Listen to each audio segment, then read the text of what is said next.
piange la morte dei carabinieri uccisi nell'esplosione innescata con il gas dai 3 fratelli che a Casteld'Azzano si opponevano allo sgombero della casa. 25 feriti, i testimoni un boato. I 3 fratelli Ramponi arrestati per omicidio volontario premeditato. L'accusa potrebbe diventare strage. Un anno fa il precedente. Maria Luisa raccontava: abbiamo riempito la casa di gas. Marco Piffaro, Davide Bernardello e Valerio Dapra, comunità sconvolte per la morte dei 3 carabinieri. La procura di Verona indaga sui passaggi della tragedia. A Verona il comandante generale dell'Arma incontra i feriti. Mai così tante perdite dai tempi di Nassiriya e dalle vittime della Uno Bianca. Nel capoluogo anche il ministro Crosetto. Dal Veneto fino a Roma il cordoglio delle istituzioni e della politica. In Consiglio dei Ministri si decide per il lutto nazionale e i funerali di Stato. Incendi in una palazzina comunale, paura a Ponzano, l'intervento dei vigili del fuoco mette in salvo 40 persone portate fuori dall'edificio in fiamme. Colpo di scena nel processo a Filippo Turetta, l'assassino di Giulia Cecchettin rinuncia all'appello, lettera ai giudici, non voglio sconti di pena. Indagate per omicidio colposo le 2 ostetriche presenti alla nascita in casa con la morte della neonata a Borso del Grappa. Venerdì l'autopsia, c'è un video del parto. Truccavano il chilometraggio di alcune auto usate poi rivendute al pubblico. 13 persone denunciate dalla polizia stradale di Treviso. È morto a 87 anni Germano Mattiuzzo, storico fotografo di Treviso. Ha immortalato migliaia di eventi nella città. Il cordoglio del figlio Nicola, venerdì i funerali in Duomo. Edizione trevigiana dei telegiornali di Antena 3, buonasera e ben ritrovati. Dunque in primo piano la tragedia di Casteld'Azzano con la morte di 3 carabinieri finiti nella trappola di 3 fratelli che hanno fatto esplodere il loro casolare soggetto a sgombero. Un gesto assolutamente folle. I nostri carabinieri stavano guadagnando l'accesso all'abitazione e mentre salivano per le scale sono stati colpiti da questa fortissima esplosione causata dalla deflagrazione di una bombola di gas. La deflagrazione è stata causata dalla donna che con un accendino ha dato fuoco alla bombola di gas già accesa, provocando appunto l'esplosione che ha colpito appieno i nostri militari, causando poi un triste bollettino che abbiamo 3 militari deceduti. È il comandante provinciale dell'Arma di Verona a ricostruire gli ultimi istanti di vita dei 3 carabinieri morti nell'esplosione di via San Martino a Casteld'Azzano, zona sud di Verona, dove erano in corso, e non era la prima volta, una procedura di sgombero e una di perquisizione, un'irruzione programmata da giorni. In campo c'era una task force di uomini e mezzi specializzata in attività di questo tipo. Sono da poco passate le 3 di notte quando il casolare abitato dai fratelli Ramponi, Franco, Dino, Maria Luisa, tutti sessantenni, diventa una trappola mortale per il luogotenente carica speciale Marco Piffari, il brigadiere capo qualifica speciale Valerio Dapra, il carabiniere scelto Davide Bernardello, 56 anni i primi 2, 36 il terzo, tutti e 3 inghiottiti in pochi attimi nell'implosione della casa trasformata in una Santa Barbara. Anche dalla visione che avevamo fatto precedentemente con dei droni abbiamo visto che sul tetto c'erano una serie di bottiglie Molotov, quindi c'era il concreto pericolo che ci potessero essere armi esplosive all'interno. C'erano delle Molotov all'interno della stanza da cui è partito l'esplosione. Esplosione che ha squarciato il cuore della notte di Casteld'Azzano sotto shock i residenti e i vicini di casa. Mi sono svegliato di sobbalzo perché ho sentito questo boato, questa botta fortissima. Uno può aspettarsi una cosa del genere, vero? Cioè è sovrumano per una casa comunque di campagna diroccata che io posso capire l'attaccamento e tutto quanto alla proprietà, però organizzare un assalto vero e proprio, questo qui sembrava proprio che li aspettassero, cioè no, li aspettavano, a dire la verità. Quel voto lì credevo che fosse temporale, pensati, con cuore e gambe che trema. Mentre viene constatato il decesso dei 3 carabinieri, la macchina dei soccorsi si mette in moto per i feriti, mobilitata l'intera rete degli ospedali veronesi. Tra i codici rossi c'è la stessa Maria Luisa Ramponi, i 2 fratelli vengono invece catturati in successione, prima Dino, poi Franco. La donna era all'interno dell'abitazione mentre i 2 fratelli erano in un cortile e alla nostra vista sono subito fuggiti, ma sono stati catturati, mentre poi la donna è quella che ha fatto appunto esplodere la bombola. Il terzo fratello, quello che è stato catturato per ultimo, dove l'avete trovato? Sì, lì nei dintorni della zona, sempre in aperta campagna. L'ipotesi iniziale per tutti e tre è di omicidio volontario plurimo premeditato in concorso, ma il titolo di reato potrebbe tramutarsi in quello di strage. La dinamica potrebbe far ricondurre a questo tipo di delitto, assolutamente. In via San Martino in pochi trovano le parole, davanti le macerie c'è solo incredulità. Questa è una cosa tremenda, perché far morire tre carabinieri così nel loro lavoro è disumano proprio. Per i carabinieri è terribile. È terribile. Ed era da un anno che a Casteld'Azzano si registravano tensioni e minacce. La vicenda è molto complessa, diciamo che c'è un'esecuzione immobiliare dietro a questa storia, un'esecuzione immobiliare molto sofferta e molto lunga, ci sono state minacce molto forti. Un'escalation, quella dei fratelli Ramponi, fatta di controversie e azioni eclatanti. Sul posto della tragedia è il procuratore di Verona Raffaele Tito a confermare come in via San Martino al momento della tragedia si stesse procedendo con un'azione mirata e pianificata. Noi avevamo, grazie ai carabinieri, delle fotografie di bottiglie Molotov sul tetto, e lui ha detto che si sarebbe fatto esplodere, e quindi noi ho delegato una perquisizione per cercare di capire se effettivamente queste bottiglie erano vere oppure no. Minacce di farsi esplodere erano state pronunciate nell'ottobre dell'anno scorso in occasione di un primo sgombero, poi a novembre i fratelli erano saliti sul tetto, come documenta questo video del Corriere.tv. A parlare in quell'occasione era stata la stessa Maria Luisa, la donna accusata di aver innescato l'esplosione letale costata la vita ai tre carabinieri. Il suo era stato un vero e proprio j'accuse. 5 anni che lottiamo con avvocati che si sono venduti, ci hanno rovinato, c'è restato solo la casa, anche quella ci vogliono portare via. Queste dunque le dichiarazioni rilasciate al Corriere, che ora hanno un peso specifico. La famiglia, che in passato avrebbe gestito anche un'attività nel Mantovano, stava attraversando anni di estrema difficoltà. Non solo, uno dei fratelli doveva anche far fronte a delle spese legali dopo aver causato con il suo trattore 13 anni fa un incidente mortale. Li vedevo quando passavo in bicicletta che accudivano lì il bestiame, ma si vedeva che era in un stato pietoso, insomma, tutti sporchi, tutti, non so come faceva a vivere, tra l'altro. Lavoravano spesso di notte i fratelli Dino e Franco Ramponi, mentre Maria Luisa stava prevalentemente in quel casolare che non abbandonava mai. Loro erano in attesa dei servizi sociali, capisci? Erano in attesa di una casa, però loro non volevano un appartamento, loro volevano, un rudere con la stalla per le mucche. Bestiame che nelle scorse ore è stato portato via mentre sono proseguite le operazioni di bonifica delle bombole e delle Molotov ritrovate, fatte brillare nel pomeriggio. Quella di Casteld'Azzano è una tragedia, ma non è un fatto imprevedibile. Ogni carabiniere ogni giorno sa che potrà accadere. La nota di Pianeta Sindacale Carabinieri. Intanto in paese qualcuno fa intendere che la tragedia era in qualche modo annunciata. Poteva anche succedere, perché sai, quando delle persone non hanno più niente da perdere. Era gente che non voleva fare con nessuno. Più che mi dispiace sono quelle 3 famiglie lì.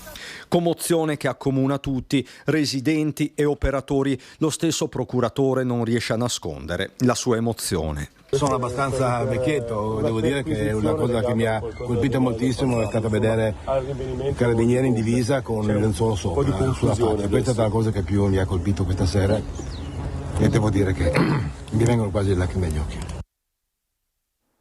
E commozione tra 3 baseleghe e Mestre e 0 branco per Marco Piffari, una delle vittime di Casteld'Azzano.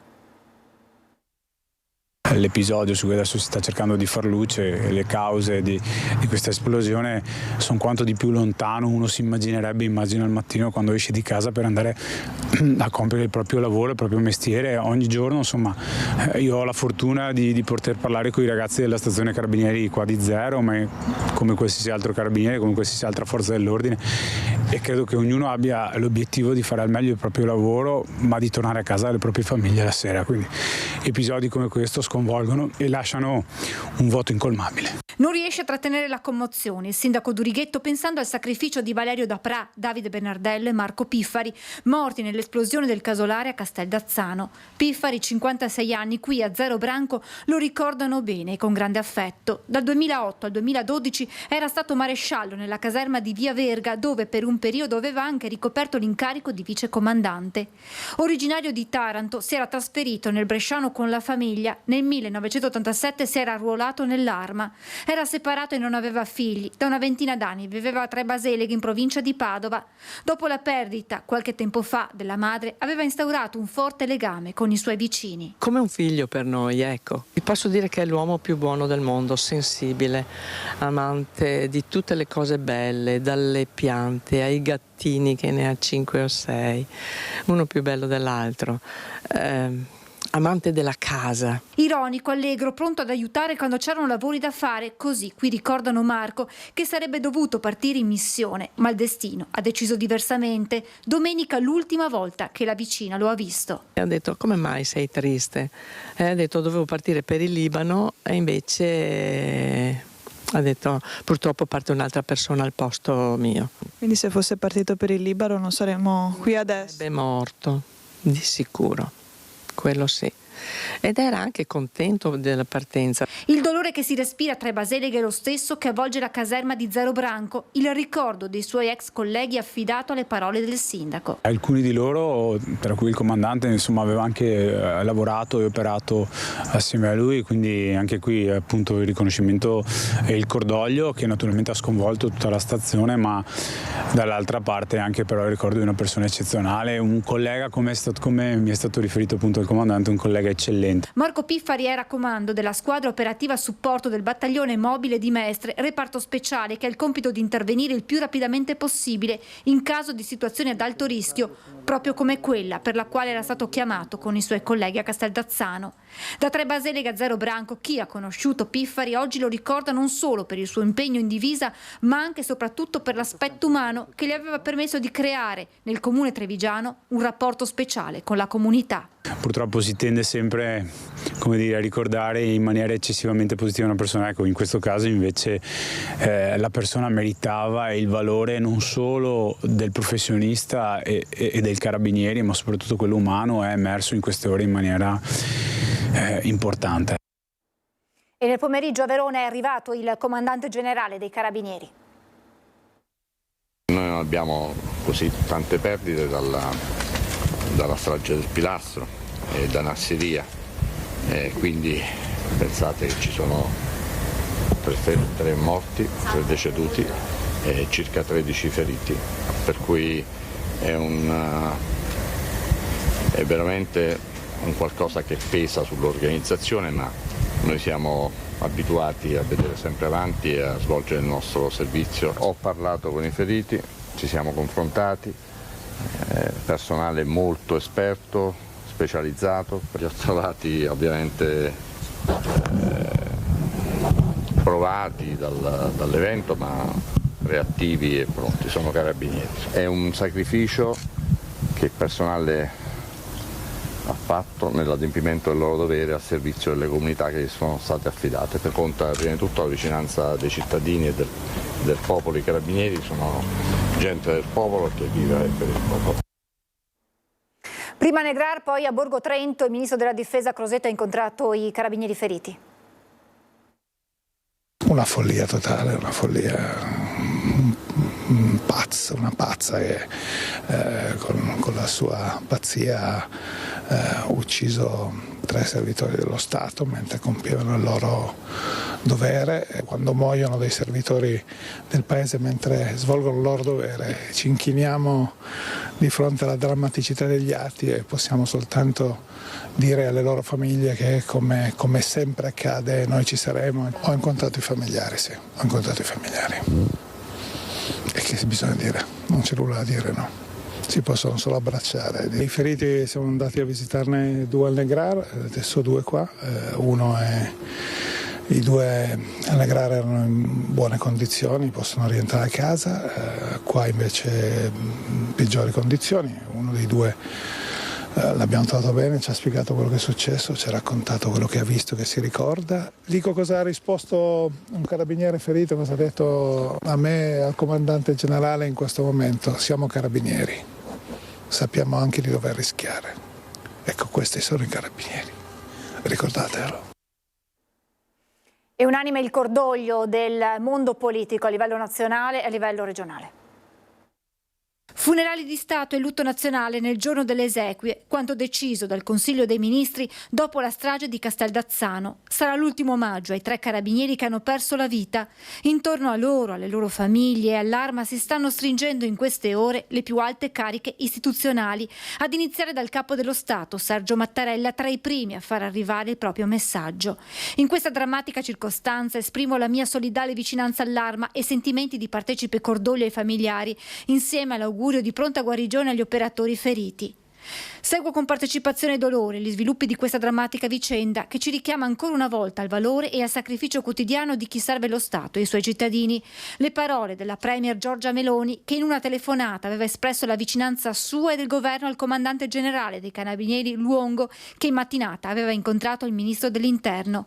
È una grande tragedia, questo, aveva detto Piantedosi, è il momento del dolore. Si è trattata di un'operazione curata nel dettaglio. Ciò nonostante era inimmaginabile ci potesse essere un livello di aggressività di questo tipo. Vicinanza e cordoglio anche dal Presidente della Camera, Lorenzo Fontana. È profonda, dice, la gratitudine che dobbiamo a chi, affrontando enormi rischi, tutela i cittadini e la legalità. E del Senato, Ignazio La Russa, che si stringe alle famiglie delle vittime e augura una pronta guarigione ai feriti. Dalla politica nazionale a quella regionale il tenore dei messaggi non cambia. Queste 3 morti rappresentano una ferita profonda per il Veneto e per l'Italia, ha scritto in una nota il presidente Luca Zaia, che ha decretato 3 giorni di lutto regionale, oltre ad un'ulteriore giornata in occasione dei funerali. Quanto accaduto è inaccettabile, chi serve lo Stato non può morire così, serve un impegno delle istituzioni a tutti i livelli. Le parole del candidato presidente per il centrodestra Alberto Stefani. Una tragedia difficile da accettare, il commento di Giovanni Manildo, candidato del centrosinistra. Esprimo tutta la mia vicinanza alla famiglia, gli abbraccio i loro cari. Sono vicino all'Arma dei Carabinieri che ogni giorno sfida i pericoli per garantire la nostra sicurezza. Ancora una volta dobbiamo esprimere la nostra profonda gratitudine agli uomini e alle donne in divisa che ogni giorno con coraggio e spirito di servizio garantiscono la nostra sicurezza anche a costo di grandi sacrifici personali. Le parole del senatore Andrea Martella, segretario regionale del Partito Democratico del Veneto. Un dramma inaccettabile anche per come si è concretizzato e restiamo in attesa degli accertamenti su eventuali responsabilità. Questo però è il tempo del dolore, dice il coordinatore veneto di Fratelli d'Italia, il senatore Luca De Carlo. Verona, il Veneto e l'Italia sono in lutto, è una tragedia, un fatto che provoca enorme dolore. Tutelare questi uomini e donne straordinari è un dovere di tutti noi, rappresentanti delle istituzioni, quanto dichiarato dall'europarlamentare Flavio Tosi, coordinatore regionale di Forza Italia. È il momento di fermarci per la pubblicità, tra poco. Rieccoci in diretta, paura questa mattina a Ponzano, Veneto, per un incendio che ha interessato una palazzina comunale.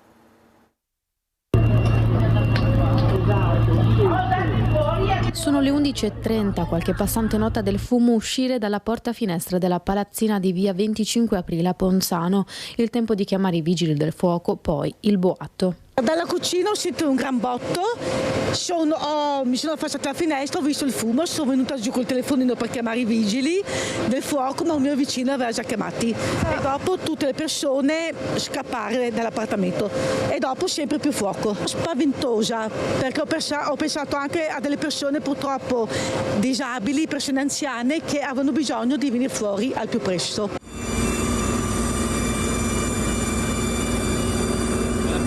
I vetri infranti, poi il fuoco, l'aria entra e genera un effetto camino che alimenta il fumo nero. Via 25 settembre ha un muro di fumo.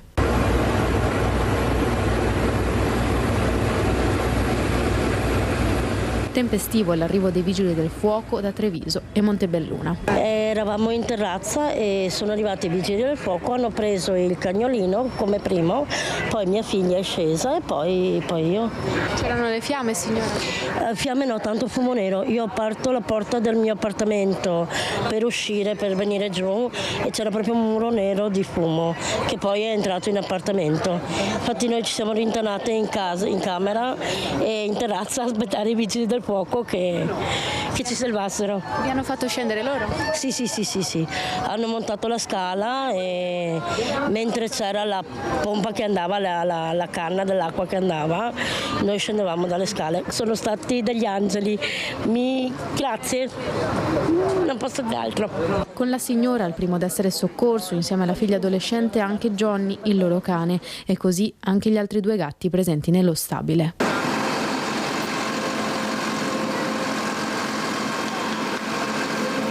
Le fiamme si sono rapidamente propagate anche ad altri appartamenti dello stabile di proprietà del comune in gestione all'Ater, al suo interno persone in difficoltà e fragili.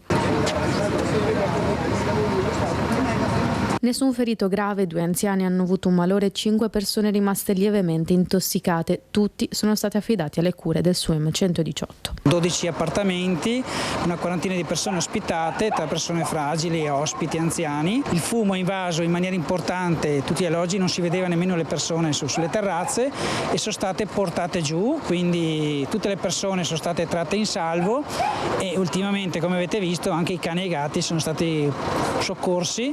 Ringrazio i vigili del fuoco e il personale sanitario che è intervenuto in forze. Comune che si è mobilitato per trovare un alloggio per il tempo che servirà affinché le persone evacuate possano tornare alle loro case. Il racconto dei vigili del fuoco intervenuti a Ponzano. All'arrivo si è capito che l'incendio stava correndo abbastanza velocemente, avevamo tutte le lingue di fuoco che venivano fuori dalla finestra.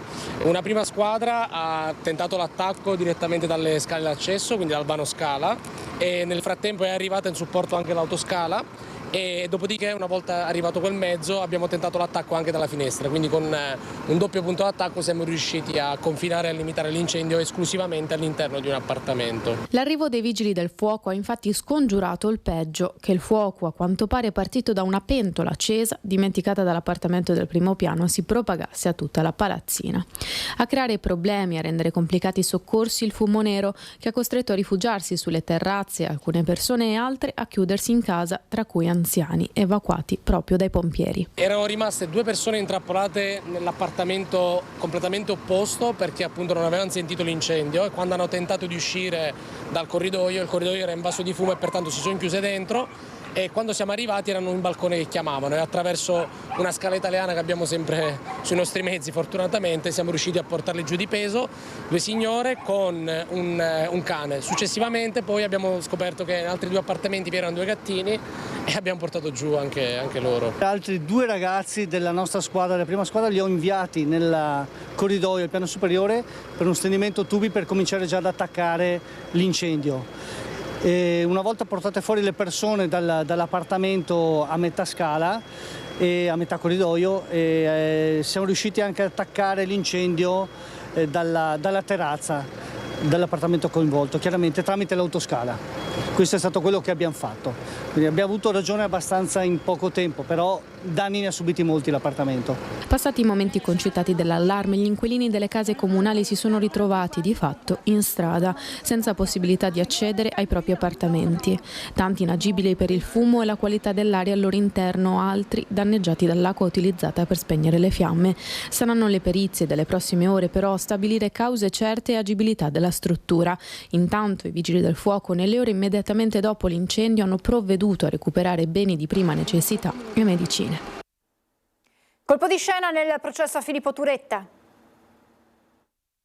Rinuncio all'appello e accetto l'ergastolo. Voglio pagare interamente per aver ucciso Giulia Cecchettin. Sono le parole giunte agli uffici giudiziari di Tribunale e Corte d'Appello di Venezia, scritte in una lettera firmata da Filippo Turetta, il 23enne di Torreglia condannato all'ergastolo per il femminicidio di Giulia Cecchettin e detenuto nel carcere di Montorio a Verona dal 25 novembre 2023. Nella lettera in cui rinuncia all'appello, Turetta parlerebbe di un sincero pentimento, concludendo appunto di voler rinunciare e pagare fino in fondo per quello che ha fatto. Un colpo di scena dopo che i suoi difensori Giovanni Caruso e Monica Cornaviera avevano provato a escludere la premeditazione, riconosciuta dai giudici di primo grado proprio nel tentativo di evitare l'ergastolo. La Procura della Repubblica aveva impugnato la sentenza chiedendo il riconoscimento delle aggravanti di crudeltà e dello stalking.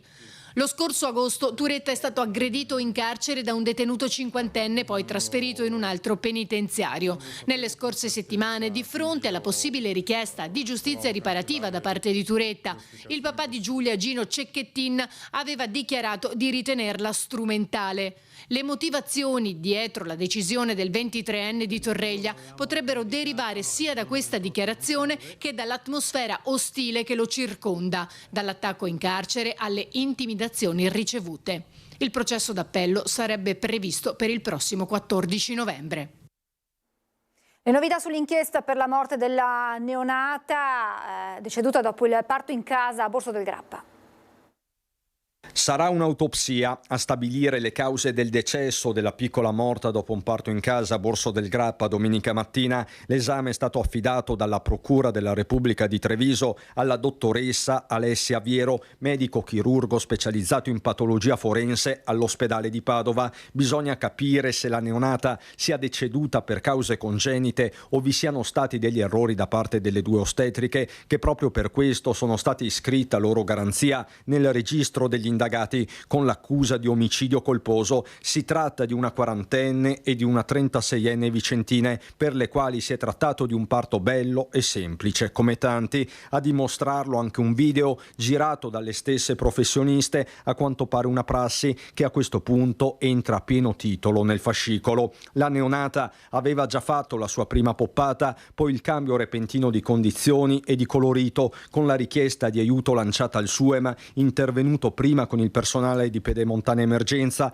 poi con l'elicottero. Da qui la corsa disperata al cafoncello, con la piccola deceduta per una sospetta emorragia multiorgano di natura vascolare, una morte improvvisa sulla quale si intende fare piena luce. Truccavano il chilometraggio di alcune auto usate poi rivendute al privato, 13 denunciati.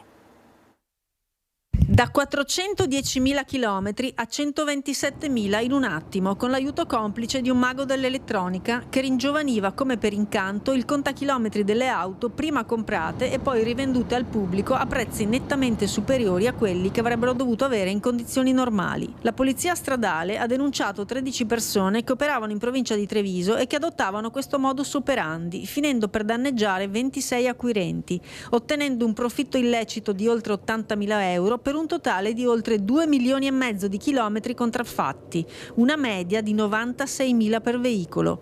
Clamoroso il caso di un Audi A6 ringiovanita appunto di oltre 300.000 chilometri. Al centro dell'indagine un cittadino domenicano residente nella Marca, il cui nome compariva frequentemente all'interno dei controlli amministrativi che la polizia effettuava nei confronti di un'agenzia di pratiche di auto trevigiana. Seguendo le tracce di questo cittadino sono quindi emersi collegamenti con altri soggetti truffatori, alcuni dei quali anche titolari di autorivendite nel comune di Treviso stesso e in altre zone limitrofe. Una volta ringiovaniti i veicoli, questi venivano sottoposti a revisione e poi pubblicizzati nei portali online, dove apparivano come autentici affari a prezzi stracciati. Per gli ignari acquirenti, oltre al danno, anche la beffa, ovvero quella della mancata sicurezza del veicolo, che ovviamente non veniva sottoposto alla manutenzione ordinaria prestabilita dopo un certo numero di chilometri percorsi, con gravi ripercussioni sull'incolumità propria e degli altri utenti della strada.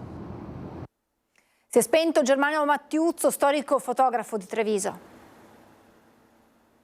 Figura storica della città, sempre stato qua dal 52 in Piazza del Duomo, sempre lavorato qua in città. adorava la sua città, adorava i suoi nipoti, la famiglia, viveva per la famiglia e per noi fratelli, per i nipoti Jacopo, Margherita e Viola. Germano Mattiuzzo, venuto a mancare nelle scorse ore, era lo scatto d'oro di Treviso, un uomo che ha fatto la storia della fotografia in città, lasciando in eredità al figlio Nicola oltre 70 anni di esperienza messa al servizio di eventi, stampa locale, cerimonie e servizi. Aveva 87 anni e da semplice apprendista si era trasformato in appassionato professionista, capace di cogliere tutte le sfumature della città, ma anche delle tecnologie, dei mezzi tecnici e poi del digitale. Mio papà ha cominciato nel 1952 come era dipendente di Albrizia e Badoer, poi nel 1972 ha aperto la fotofilm insieme con Gigi Pozzobon. Sono stati i pionieri del laboratorio a colori qua a Treviso loro. Noi avevamo un laboratorio al di là della strada dove abbiamo un negozio adesso. È appassionato del calcio Treviso, fotografo ufficiale per moltissimi anni e tifoso dagli anni 50 del calcio Treviso. Un uomo che andava allo stadio in giacca e cravatta, che faceva appena 12 scatti in analogico per regalare foto memorabili, ben voluto e amato da tutti e a cui i figli hanno fatto l'ultima sorpresa. Germano avrebbe voluto il funerale a San Liberale, invece sarà al Duomo venerdì alle 11 vicino al suo amato laboratorio. Lascia la moglie Gabriella, i figli Nicola con Monica e Michela con Alessandro, gli adorati nipoti Viola, Margherita e Jacopo, la sorella Giuliana, i cognati, i nipoti e tantissimi amici e conoscenti che lo hanno incontrato in ogni angolo della sua amata città con l'immancabile macchina fotografica. Apriamo la pagina con le notizie da Belluno e provincia.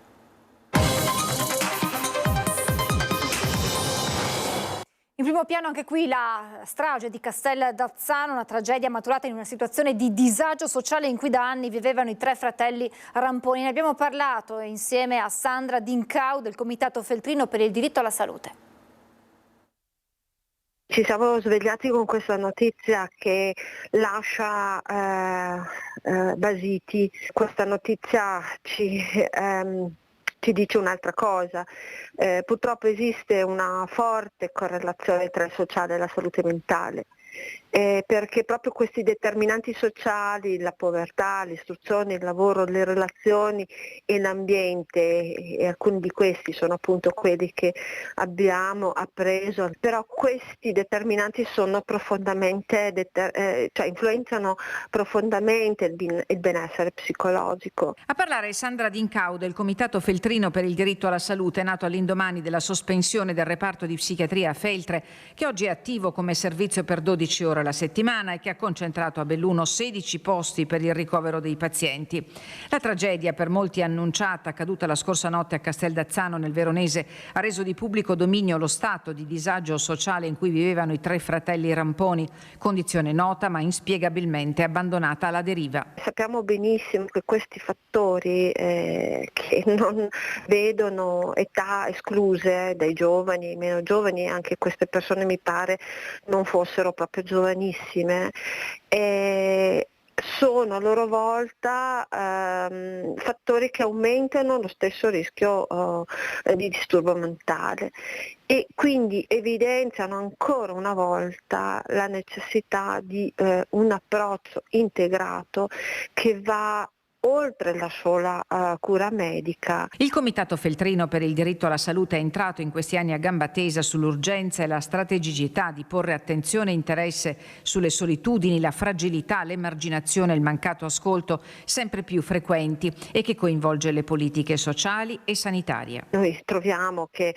la cura medica è carente e ancora più carente è la politica sociale. A Feltre c'è una comunità terapeutica residenziale protetta dove ad oggi non si investe per renderla accogliente. Le comunità esistenti in provincia sono solo in parte a carico del sistema sanitario, il resto grava sulle famiglie. Non esiste un servizio territoriale adeguato, non esiste una rete che coinvolga le famiglie, lasciate senza quella cassetta degli attrezzi a disposizione per poter agire al meglio. Abbiamo da parte delle famiglie veramente questa richiesta di grande aiuto e non possiamo rimanere, cioè che queste richieste vengano inascoltate. C'è un grossissimo problema proprio di supporto, di aiuto, di sostegno e un problema c'è. E che questo problema va risolto insieme, ma va risolto anche da quelle istituzioni che hanno quegli strumenti ancora meglio di noi cittadini per poter comprendere che c'è un problema. 2 frazioni, un furto a breve distanza di tempo in Val di Zoldo e il sindaco invita tutti all'attenzione. Cominciano a susseguirsi le scorribande di malviventi che in taluni casi incuranti di luoghi e persone si intrufolano nelle abitazioni per far man bassa di ciò che è disponibile. È accaduto in questi giorni in Destra Piave e un paio di casi sono stati segnalati dal sindaco di Val di Zoldo Camillo De Pellegrin. Abbiamo registrato 2 episodi di furto, uno con un esito compiuto, nel senso che è stato di fatto rubato qualcosa, l'altro invece soltanto nella sacrestia è stato divelto il lucchetto con una spallata e non è però stato portato via nulla. Sono episodi, abbiamo delle indicazioni da parte di persone che hanno visto 2 soggetti che non di valle, che potrebbero essere, poi sono in corso le indagini. Dobbiamo stare attenti, l'appello che il primo cittadino ha rivolto ai cittadini nella chat pubblica del comune di Val di Zoldo, e un'attenzione particolare deve essere riservata alle persone anziane. Prestino molta attenzione rispetto anche alle truffe, che è un altro tema comunque che insiste e spesso si verifica, per le quali sono soggetti spesso gli anziani. E poi dobbiamo cominciare a coltivare l'abitudine di chiudere casa, non lasciare le cose fuori, perché purtroppo nemmeno le Dolomiti bellunesi sono più un'isola felice. L'amara constatazione di Camillo De Pellegrin, consapevole del prezzo che la montagna bellunese deve abituarsi a pagare a fronte della notorietà guadagnata, specie negli ultimi anni.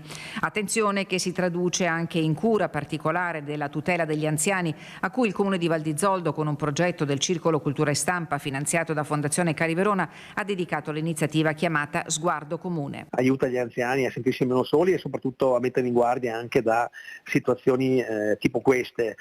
Certo, i familiari, i figli, i nipoti hanno un ruolo fondamentale, il vicino di casa naturalmente, come giustamente diceva lei, è altrettanto importante, una rete capillare di assistenza e d'aiuto per impedire che accadano cose di questo genere. È tutto, adesso sigla e previsioni del tempo. Grazie per l'attenzione, buona serata.